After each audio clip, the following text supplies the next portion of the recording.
இனி செய்திகளை துல்லியமாகவும் விரைவாகவும் தரும் எக்ஸ்பிரஸ் 18 துரித செய்திகளை பார்க்கலாம்.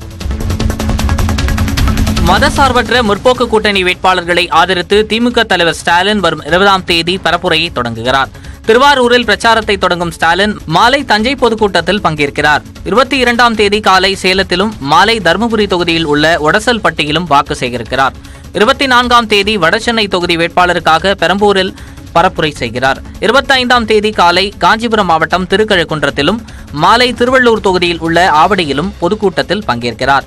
27ஆம் தேதி தேனியில் பரப்புரை மேற்கொள்ளும் ஸ்டாலின் 6ஆம் தேதி விழுப்புரத்தில் பரப்புரையை நிறைவு செய்கிறார். 20ஆம் தேதி தொடங்கி ஏப்ரல் 6ஆம் தேதி வரை 18 நாட்கள் தொடர் பரப்புரையில் ஸ்டாலின் ஈடுபட உள்ளார். நாடாளுமன்ற, மக்களவை மற்றும் சட்டமன்ற இடைத்தேர்தல்களில் போட்டியிடும் வேட்பாளர்கள் பட்டியல் வரும் புதன்கிழமை வெளியிடப்படும் என மக்கள் நீதி மய்யம் அறிவித்துள்ளது. இது தொடர்பாக அக்கட்சியின் துணைத் தலைவர் மகேந்திரன் வெளியிட்டுள்ள செய்திக்குறிப்பில், ஏப்ரல் 18ஆம் தேதி நடைபெறவுள்ள தேர்தலில் போட்டியிட உள்ள வேட்பாளர்களின் பட்டியலை கட்சியின் தலைவர் கமலஹாசன் வரும் 20ஆம் தேதி வெளியிட இருப்பதாக கூறியுள்ளார். அறிஞர் அண்ணா மற்றும் எம்ஜிஆர் நினைவிட பணியாளர் நியமன ஆணையில் தமிழ் மொழி புறக்கணிக்கப்பட்டுள்ளதற்கு மதிமுக பொதுச் செயலாளர் வைகோ கண்டனம் தெரிவித்துள்ளார். அண்ணா, எம்ஜிஆர் நினைவிடங்களில் துப்புரவு, தோட்ட பராமரிப்பு, பிளம்பர், எலக்ட்ரீஷியன் பணிகளுக்கு 54 பேரை நியமனம் செய்ய டெண்டர் விடப்பட்டுள்ளது.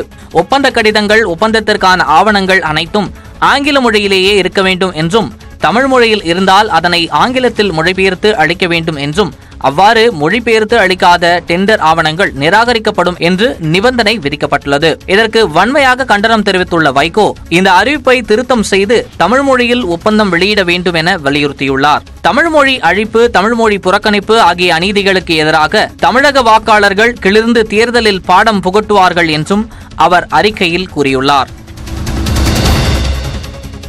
பொள்ளாச்சி பாலியல் வழக்கில் சிபிசிஐடி விசாரணைக்கு பின்னர் திருநாவுக்கரசு நீதிபதி முன் ஆஜர்படுத்தப்பட்டு கோவை மத்திய சிறையில் அடைக்கப்பட்டார். 4 நாட்கள் திருநாவுக்கரசை காவலில் எடுத்த சிபிசிஐடி போலீசார் கடந்த 3 தினங்களாக ரகசிய இடத்தில் வைத்து விசாரித்தனர். இன்று மாலை வரை விசாரணைக்கான அவகாசம் உள்ள நிலையில் காலையிலேயே பலத்த பாதுகாப்புடன் அவர் முதன்மை குற்றவியல் நீதிமன்ற நீதிபதி நாகராஜ் முன்னிலையில் ஆஜர்படுத்தப்பட்டார். அவருக்கான நீதிமன்ற காவல் நாளை முடிவடைவதால் நாளை நீதிமன்றத்தில் ஆஜர்படுத்த உத்தரவிட்ட நீதிபதி அதுவரை கோவை மத்திய சிறையில் அடைக்க அறிவுறுத்தினார்.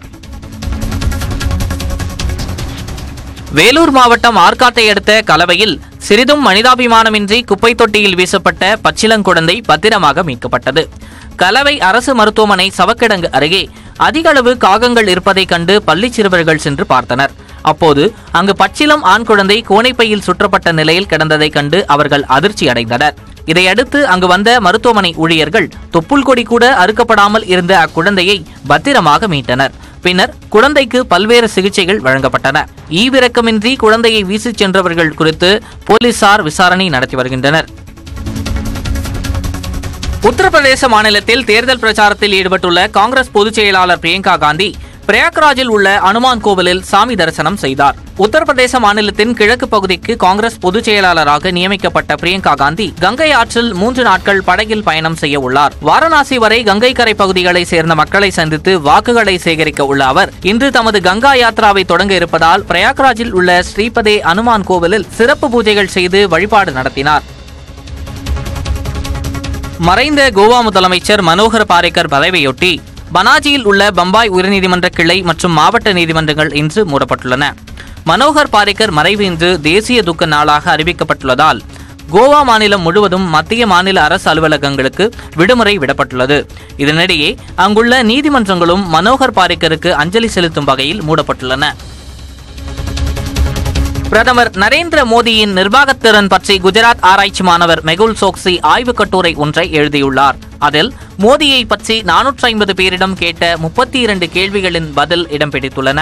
மோடியின் பேச்சு சிறப்பாக உள்ளதாக 25 விழுக்காடு பேரும் 48 விழுக்காடு மக்கள் மோடியின் அரசியல் வணிக உத்தி சிறப்பாக இருப்பதாகவும் கூறியுள்ளனர். சர்ச்சையில் சிக்கிய பிரபல வைர வியாபாரி மெகுல் சோக்சியின் பெயரில் உள்ள மாணவரின் ஆய்வுக் கட்டுரை பலரின் கவனத்தை ஈர்த்துள்ளது.